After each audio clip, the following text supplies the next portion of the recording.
नमस्कार बच्चों, Kaushik online classes में आपका स्वागत है। ये हमारा व्याकरण विधि पुस्तक का तीसरा पाठ है जो संधि है। और ये पाठ सिर्फ केवल 9वीं या 10वीं के लिए उपयोगी नहीं होने वाला है। ये हमारे सभी जो कंपटीशन क्लास हैं या हायर क्लास हैं जो भी, या लोअर क्लास चाहे 7वीं है 8वीं है, सभी के लिए उपयोगी होने वाला है। क्योंकि संधि जो एक ऐसा विषय है जो हिंदी या संस्कृत हर जगह ही पूछा जाता है। चाहे वो हमारा सी टेट हो, चाहे एस टेट हो, चाहे यूपी टेट हो, या कोई भी स्टेट एग्ज़ाम हो, तो संधि का जो विषय है वो हर जगह उपयोगी होने वाला है। इसलिए सभी बच्चे इसको ध्यानपूर्वक देखें और समझें।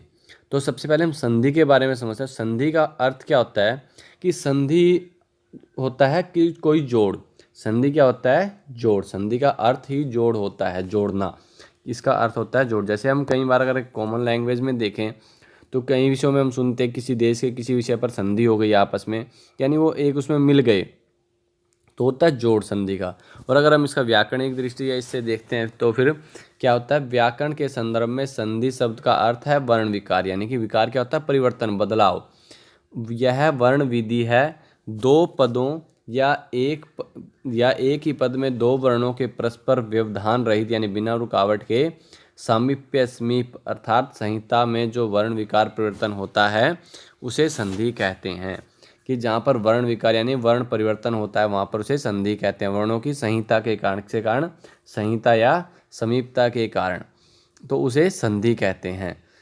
ये जैसे हम यहाँ उदाहरण लेते हैं, विद्या जमा आलय है। क्या है? विद्या जमा आलय है, विद्यालय। तो यहाँ पर क्या होता है? अगर हम इसको अलग अलग करके देखें तो हम पहले विद्या को निकाल लेंगे, फिर आ, और जो आलय है में पहले आ है वो, और फिर लय। तो यहाँ पर जो दो वर्ण हैं, जो यहाँ इसमें विद्या में अंतिम वर्ण और इसमें आलय में प्रथम वर्ण, पूरा वर्ण जिसको हम कहते हैं, तो इनमें जो परिवर्तन होता है वो संधि होती है हमारी। तो यहाँ पर क्या होगा? आ जमा आ है। देखो, विद्या के अंत में आ है और आलय के पूर्व में आ है। यहाँ भी आ है इसमें लास्ट में और इसमें पहले आ है। तो इन दोनों के क्या होगी?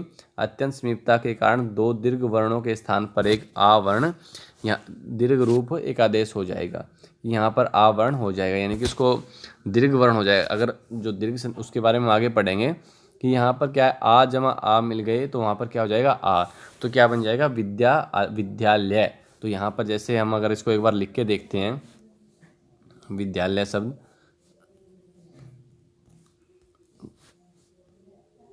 विद्यालय इस तरह से लिखते हैं हम।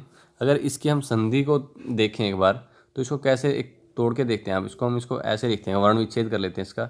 विद्या, ये ऐसे हो गया, इसका आ यहाँ निकल गया, ठीक है। उसके बाद आ दूसरा आलय में और ये आलय है, ये इस तरह से लिखेंगे हम। तो यहाँ पर हम इस ए को लेंगे और इस आ को लेंगे, ये आ सॉरी और इस आ को, दोनों को लेंगे। इनकी तरफ इनको हम छोड़ देंगे, क्योंकि जो पूर्व वर्ण और यहाँ पर जो पूर्व वर्ण है और यहाँ पर जो अंतिम वर्ण है, पर वर्ण है, इन दोनों की ही संधि होती है, इन दोनों में ही परिवर्तन होता है। तो यहाँ पर हम इन दोनों को मिलाएंगे तो आ जमा आ जब मिलेगा तो एक आ हो जाएगा, मतलब आ बन जाएगा। तो वहाँ पर क्या होगा? विद्या आलय। तो यहाँ पर ये जो आ है, यानी इसको अगर एक ये मिल गया और एक ये मिल गया तो यहाँ पर एक आ हो गया। तो हम इसको कैसे मिलाएंगे फिर? विद्या, अगर हलंत रखते हैं तो यहाँ पर आ बन गया उन दोनों से, और ये लय, विद्यालय। तो फिर अगर इसको हम मिलाएंगे तो क्या बन जाएगा हमारा? विद्यालय। तो आगे देखो, संधि मुख्यतः तीन भेद होते हैं। संधि के मुख्यतः तीन भेद होते हैं। वो कौन कौन से हैं? स्वर संधि, व्यंजन संधि और विसर्ग संधि।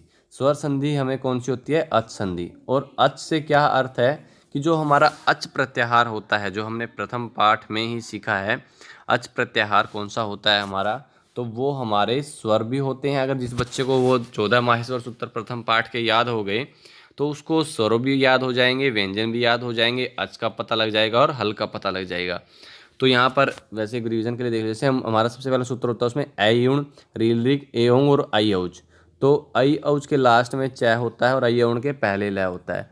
तो इन दोनों के बीच में जितने वर्ण आते हैं वो कौन कौन से होंगे? जैसे ए, ई, उ, री, लरी, ए, ओ, ऐ और औ।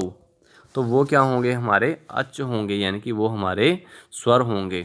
और जो है वृट से लेकर हल तक जो भी वर्ण आएंगे वो हमारे व्यंजन होंगे, इसलिए इनको अच बोलते हैं और इनको हल बोलते हैं। तो संधि के 3 भाग होते हैं, कौन कौन से?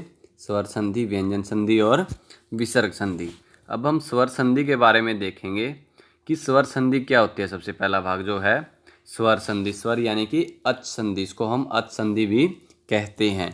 तो 2 स्वर वर्णों के, यानी कि स्वर संधि मतलब 2 स्वर वर्ण की अत्यंत समीपता के कारण यथा प्राप्त में जो वर्ण विकार हो वो स्वर संधि कहते हैं। कि जब दोनों तरफ से पूर्व और पर, जैसे हम देखा था कि ये हमारा संधि का चिन्ह है और यहाँ पर जो वर्ण है उसको परवर्ण और इसको पूर्व वर्ण बोलते हैं। तो जब ये दोनों स्वर हों तो वो कौन सी संधि होगी? स्वर संधि। इसके भेद हैं कौन कौन से? दीर्घ संधि, अकह सवर्णे दीर्घ। अकह सवर्णे मतलब जो हमने प्रत्याहार सूत्र पढ़े हैं, अक प्रत्याहार कौन सा होगा? ए। अक प्रत्याहार में क्या कहेगा, क्या क्या आएगा? ए, ई, उ, री और लरी। कि इनको सवर्ण, यानी कि इनके जैसा ही वर्ण सामने होने पर, पूर्व और परम में समान वर्ण होने पर उनको क्या हो जाएगा? दीर्घ। यानी कि अगर कोई ए है अंतिम में और यहाँ पर भी ए है या आ है तो उनको क्या हो जाएगा? दीर्घ, यानी कि आ। तो इस तरह से क्या होगा आगे इसको देखो एक बार। यदि हर्ष या दीर्घ ए, ई, उ तथा री स्वरों के पश्चात हर्ष या दीर्घ ए, ई, उ, री स्वर आए तो दोनों मिलकर क्रमशः आ, ई, उ, री हो जाते हैं, यानी कि उनको दीर्घ हो जाता है ए, ई, उ और री। अब देखिए नीचे उदाहरण एक बार, जैसे यहाँ बता रखा आपको ए और आ इस तरफ है आ, तो इस तरफ आ हो जाएगा, ऐसे ही उ, फिर ई और फिर री। तो यहाँ उदाहरण देखते हैं हम पुस्तकालय, जैसे हमने विद्यालय उदाहरण देखा था ऐसे ही पुस्तकालय। अब पुस्तकालय में अगर हम देखेंगे तो पुस्तकालय में कै के अंदर हम अलग अलग करेंगे तो कै जमा ए बनेगा, यानी कै के अंदर हलंत है और उसके बाद में क्या है? आलय है। आलय में सबसे पहले क्या है? आ। तो हम इन दोनों को देखेंगे यहाँ पर, यानी कि यहाँ पर कौन सा नियम लागू होगा कि ए या आ के बाद आ या ए हो तो क्या हो जाएगा? आ। तो क्या बन जाएगा? पुस्तक जमा आलय के क्या बन जाएगा? पुस्तकालय है। ऐसे ही देवाशीष है, ऐसे क्या बनेगा? देवाशीष है। देव जमा आशीष, देवाशीष है। अगला है दैत्यारी। ऐसे ये सभी बराबर ही हैं, इसलिए अपने आप देख लें, इनको रिवीजन कर लें। दैत्यारी, दैत्यारी, च अपि चापी, विद्यार्थी, विद्यार्थी, गिरीन्द्र है, गिरीन्द्र है। इस तरह से सारे एक बार इनको रिवाइज कर लें, स्क्रीनशॉट ले लें, अपनी नोटबुक में नोट कर लें सभी बच्चे। महिष है, कपीश है, नदीश है, लक्ष्मीश्वर है, सुक्ति ही। अब जैसे देखो सुक्ति है से और ऊ, इसको ऐसे करेंगे अलग हम, और उसके बाद क्या है? ऊ जमा आधा कै, फिर तय और फिर ई, इस तरह से छोटी ई है सॉरी ये। तो यहाँ पर हम ये ऊ है और ये भी ऊ है, तो जब ऊ जमा ऊ होगा तो क्या बन जाएगा? ऊ जमा ऊ, तो क्या बन जाएगा? बड़ा ऊ। तो सुक्ति में क्या हो जाएगा? बड़े ऊ की मात्रा हो जाएगी, सुक्ति ही, इस तरह से बन जाएगा। तो इसलिए हमने सिर्फ संधि में हमेशा अंतिम वर्ण और पूर्व वर्ण ये दोनों देखने होते हैं। और ऐसे ही भानुऋणम और पितृणम, पितृणम में ये जो री की मात्रा वो बड़ी री की चिन्ह होता है ये, इसलिए ऐसे हम पितृणम हमेशा ऐसे लिखेंगे, उसमें री ऐसे 2 बार लगाएंगे हम, क्योंकि वो दीर्घ री होता है। अब गुण संधि देखेंगे। गुण संधि में क्या होता है? यदि ए या आ के बाद ई या ई आए, कि अगर जैसे कोई भी है ए इस तरफ है, जैसे हमने सवर्ण दीर्घ संधि के अंदर किया था ए या आ, लेकिन उसमें सामने समान होते थे, ए या आ ही होते थे, लेकिन इसमें क्या होगा? ई या बड़ी ई। अगर ऐसा हो जाए तो वहाँ पर क्या होगा? ए बन जाएगा इन दोनों को मिलाकर। और अगर ए या आ के बाद, ए या आ के बाद ऊ हो, यहाँ पर ऊ हो जाए, ये हलंत मान लो, ए या आ के बाद ऊ या बड़ा ऊ हो तो क्या बन जाएगा? ओ। ए या बड़ा ऊ को क्या बन जाएगा? ओ। अगर ऐसे ही ए या आ के बाद री आ जाए तो क्या बन जाएगा? अर। इस तरह से ये हमारी गुण संधि होती है। इसको पढ़ लें एक बार। यदि ए या आ के बाद ई या ई आए तो एकादेश ए बन जाएगा, और या ए या आ के बाद ऊ आए तो क्या बन जाएगा? ओ। इसी तरह ए या इसके बाद री आए तो अर बन जाएगा।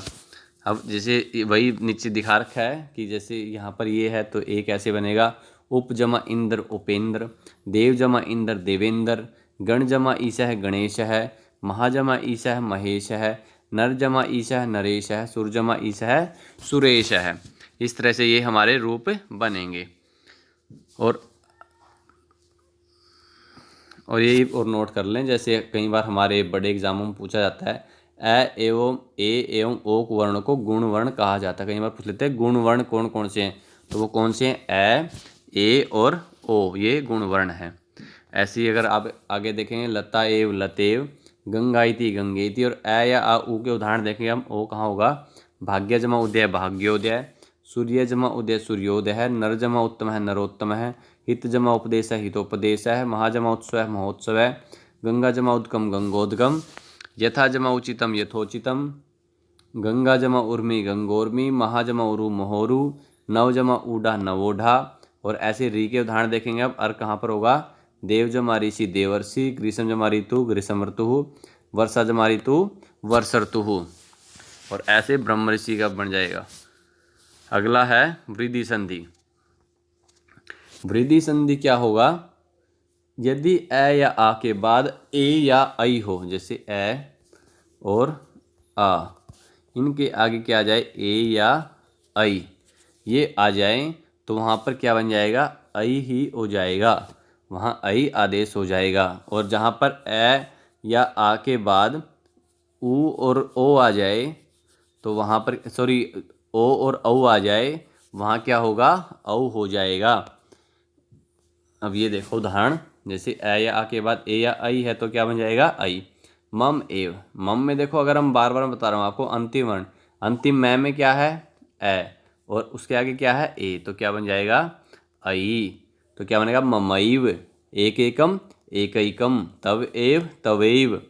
और ऐसे जैसे हमने गुण वर्ण बताया था, ऐसे ही आ आई और औ वर्णों को वृद्धि वर्ण कहते हैं। ये बहुत कॉमन क्वेश्चन है, सीट इनमें बड़े एग्जाम होते हैं जो भी, उन सब में पूछा जाता है ये सब कई बार, C TET S TET UP TET, की आ आई एव औ वर्णों को वृद्धि वर्ण कहते हैं। अब ये उदाहरण देख लीजिए आप, अद्य एव अद्यैव, लता एव लतेव, तथा एव तथैव, सदा एव सदैव, देवस्वर्यम देवैश्वर्यम, आत्मेक्यम आत्मेक्यम। और उसके बाद औ के उदाहरण हैं, झलोगह, मम औषधि, नवौषधि, विद्याऔचित्यम, आत्मोत्सुक्यम। इस तरह से। उसके बाद आती है यण संधि। यण संधि में क्या होता है, ई उ री लरी के स्थान पर यण आदेश हो जाता है। इक प्रत्याहार हमारा और यण प्रत्याहार, यानी कि इक प्रत्याहार के स्थान पर क्या हो जाएगा, यण प्रत्याहार। कि जब क्या हो, उसके आगे कोई दूसरा स्वर हो, यानी कि समान स्वर होता तो हमारा दीर्घ संधि होती है, लेकिन समान स्वर न होकर कोई दूसरा स्वर होना चाहिए, तो क्या होगा, ई को य, ऊ को वै, री को रै, लरी को लै, ये सब हो जाएगा। किस किस को होगा, ई अगर है तो उसको यह हो जाएगा। जैसे यदि अपि उदाहरण है हमारा, इसको हम एक बार वर्ण विच्छेद करते हैं, यह, एक बार दोबारा देखते हैं, यह, ए, द और ई। और अपी में क्या है, यदि तो ये बन गया, ये अपी क्या होगा, ए जमा पै जमा ई। ठीक है, तो यहाँ पर हमारा अंत में क्या है, ई, और पहले क्या है, ए, तो ई को क्या बन जाता है, क्या बन जाता है, ई को यह। तो अब इसको हम मिलाएंगे कैसे, यह, द, और ई को बन गया यह। ठीक है, और उसके बाद क्या था हमारा, ए, पै और ई, इस तरह से। तो यहाँ पर हमारा द आधा है और यह में मिल जाएगा, तो इसको हम कैसे लिखते हैं, ऐसे। तो क्या बनेगा हमारा रूप, यद्यपि। ये देख सकते हैं आप यहाँ पर क्या बन जाएगा, यद्यपि। ऐसे ही इत्यादि, इति जमा आदि इत्यादि, अति आचार अत्याचार, अति अनवदत अत्यावदत, नदी आवेग है नद्यावेग है, सखी ऐश्वर्यम सख्यैश्वर्यम, स्वागतम स्वागतम। देखो ये सबसे ज़्यादा पूछा जाने वाला है, स और उ। ठीक है, और उसके बाद क्या होता है, वै, स और ऊ। उसके बाद क्या है, आ, गे, ते, ए और मैं। क्या बन जाएगा, स्वागतम। तो यहाँ पर ऊ को जब वह हो जाएगा, स आता था, ऊ को वह हो गया और उसके आगे का आगतम मिल गया, तो यहाँ क्या बन जाएगा, स्वागतम। ऐसे ही अन्व्यय है, फिर अनुवेशनम, अन्वेषणम, मधु अरि मधुवरी, वधु आगमन वधुवागमन, पितृ आदेश है पित्रादेश है, पितृउपदेश है पितृउपदेश है, मातृ आज्ञा मात्राज्ञा, लड़ी आकृति लाकृति। अयादि संधि क्या होगी, एचो या वाय। यहाँ पर ए ऐ ओ औ के बाद कोई स्वर हो तो ए को ऐ, ओ को ए को आय, ओ को औ और औ को आव आदेश हो जाता है। क्या होगा, जैसे यहाँ पहला उदाहरण देखते हैं हमें। एक बार आपको जब भी देखें हम नियम, एक बार हमें पता होने चाहिए कि यहाँ पर क्या हुआ, ऐ को आय, ऐ को आय, ओ को और औ को आव आदेश, ये हमें होना चाहिए। जैसे न और न के इसमें क्या है, ए। अब मैं आपको बस अगला एक ही वर्ण उठाएंगे अब हम आगे, क्योंकि हमें सबसे पहला वर्ण ही देखना था, तो यहाँ ए है। तो अगर हम इन दोनों को मिलाएंगे तो ए को क्या हो जाएगा, ऐ। तो यहाँ पर क्या बन जाएगा, न, जो उसके बाद अय, ठीक है, और उसके बाद अनम, अय में हलंत होगा और ये अनम। तो यहाँ पर न में ये मिल जाएगा तो न पूरा हो जाएगा, य में ये ए मिल जाएगा तो ये कंप्लीट हो जाएगा, नय नम। तो इस तरह से ये नयनम बन जाएगा। ऐसे ही से अनम सहनम, नई में आई है तो आई को आय तो नाय बन जाएगा, नाय का है, भो को अनम तो ओ को अव होगा भवनम, भानो ए भानवे, पऊ अकह पाऊ का है, नऊ नऊ और इकह नावी का है, बहु उ का है भावु का है। तो ऐसे ही आगे क्या है, पर रूप संधि। पूर्व रूप संधि को अयादि संधि का अपवाद कहा जाता है। पद के अंत में स्थित ए ओ के बाद यदि हर्ष ए आए तो ए प्लस ए दोनों के स्थान पर पूर्व रूप संधि एक आदेश तो तथा ओ और ए के दोनों के स्थान पर ओ एक आदेश हो जाता है। कि अगर कहीं पर ए उसके बाद ए है तो यहाँ पर ए हो जाएगा, ठीक है, वहाँ पर पूर्व रूप हो जाएगा। और ए को हम ऐसे लिखेंगे इस चिन्ह से। कई बार बच्चे पूछते हैं कि सर ये क्या है, तो ये समझ जाओ आप इस संधि से कि ये ए का चिन्ह है, ये एकार है। तो जैसे उससे आगे हम देखते हैं, यहाँ उदाहरण देखो अब, ते अपि हरे अव हरेव, वृक्षे अपि जले अस्ति, इस तरह से ये पूरा हो जाएगा। जिस बच्चे को नियम देखने हैं वो एक बार इसको अपनी कॉपी में नोटबुक में नोट कर लें। ये पूरा लिखा हो पूर्व रूप संधि के बारे में यहाँ पर, इसको देख के रोक के वीडियो को और उसको पूरा अपनी जो टिप्पणी पुस्तिका है उसमें उतार लें। अगला है प्रकृति भाव। अगली संधि है प्रकृति भाव। ये किससे होगा, प्लुत प्रज्ञा अचि नित्यम। प्रकृति भाव का अर्थ है संधि करने का निषेध करना, यानी कि कहीं पर संधि निषेध क्या होता है, मना करना, नकारना।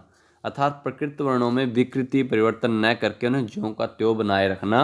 वस्तुतः इसे संधि का भेद न कहकर संधि का अभाव ही कहना चाहिए, क्योंकि संधि नियम के लागू होने की स्थिति में भी संधि कार्य नहीं होता।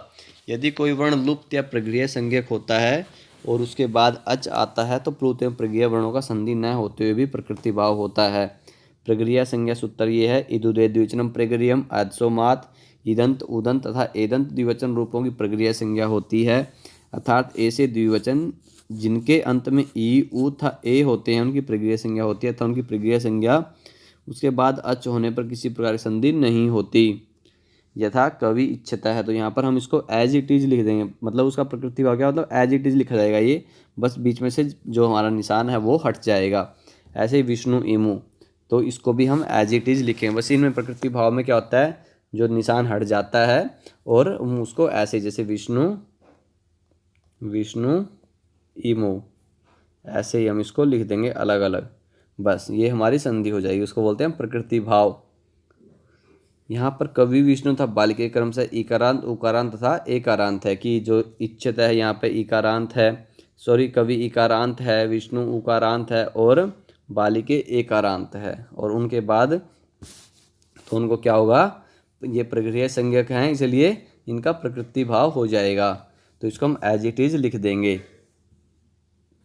अगला प्रश्न है, अदस शब्द के मैं के बाद ई या ऊ आए तो वहाँ पर प्रक्रिया संज्ञा होती है। जैसे अमी ईसहा, अमु आसाते, तो यहाँ पर भी क्या होगा हमारा प्रक्रिया संज्ञा, उसके बाद प्रकृति भाव।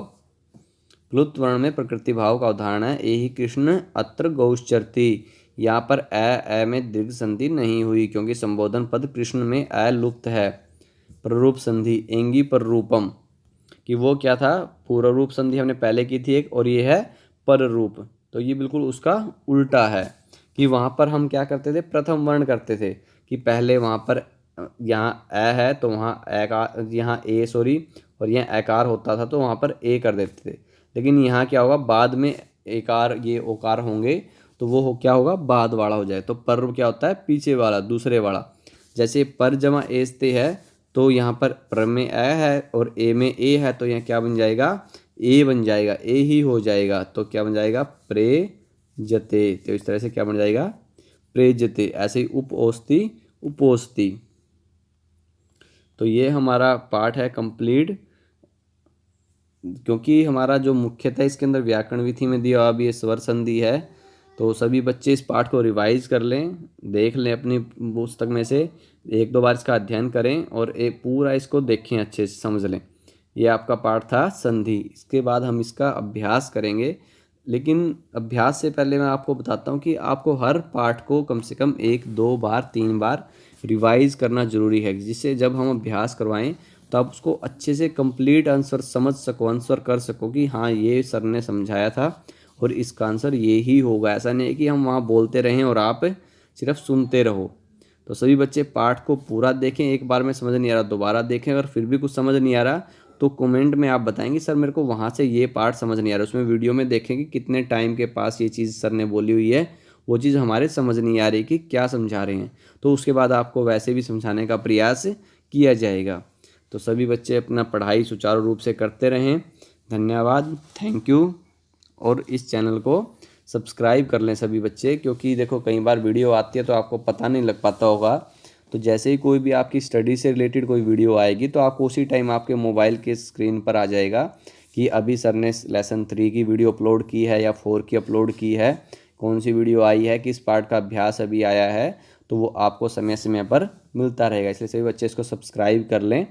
धन्यवाद, थैंक यू।